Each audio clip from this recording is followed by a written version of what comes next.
Здравейте, днеска ще снимаме влакове. Абонирайте се, харесайте. Да.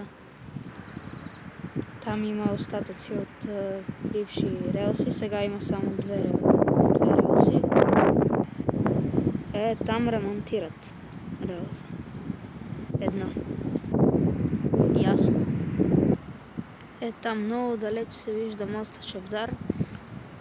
Там се опитах да снимам, ама не стана. Състоянието на тунела е отвратително. Интересно. Не мисля, че тук ще може да минава влак. Изоставени вагони. Ето ги.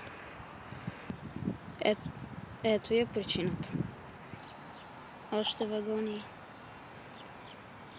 Да, тук не мисля, че е хубаво ходя. Чувам лай на кучета. Може в някой друг епизод да се върнем и да видим влаковете. По-точно вагоните. Този кран. Обяснете ми защо е така. Но иначе самата сграда на гарата става хубава. Някакви лампи има там. Да.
До тук ще е днешното видео.